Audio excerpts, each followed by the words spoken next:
Beaujolais, ça appartient à la région de la Bourgogne. Les premiers à avoir implanté du vin en Bourgogne, c'est donc évidemment les Romains. Et il faut savoir qu'au 9e et 10e siècle en France, il y a une implantation assez importante, un développement assez important de ce qu'on appelle le monachisme, donc de l'implantation de monastères sur le territoire français. Et il se trouve que les moines sont les moines catholiques, et donc pour célébrer la messe, ils ont besoin de vin.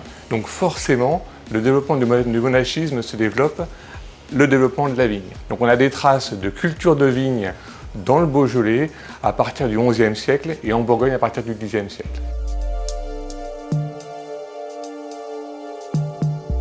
Je vais faire un plaisir de l'ouvrir avec vous. Alors le Beaujolais, très traditionnellement, ce sont des vins qui sont donc jeunes, comme je vous l'ai dit. C'est des vins qui sont faits à partir d'un cépage qui s'appelle le Gamay. Voilà, mon premier verre de Beaujolais 2018, il est là. Alors je fais deux petites choses. Je fais tourner mon vin dans le verre, juste pour voir la façon dont il accroche à la paroi.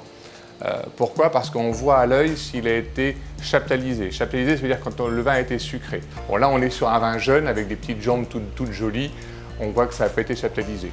Après, la couleur. On est vraiment sur une robe, on parle de robe.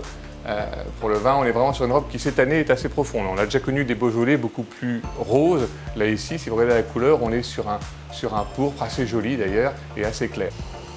Alors, le nez de fruits, c'est ce qu'on appelle très croquant. Croquant, c'est dire quoi? Vous avez l'impression de croquer dans un fruit rouge. Ça sent la framboise, ça sent la purée de fraises, pas la purée de pommes de terre, attention, c'est ce qu'on appelle le fraise écrasée.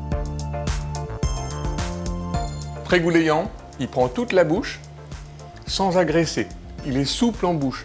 J'ai pas l'impression de boire de l'acide, j'ai pas l'impression de boire un truc qui va m'agresser. J'ai un truc qui prend toute ma bouche et qui est goulayant. C'est un gage de bonne qualité du produit.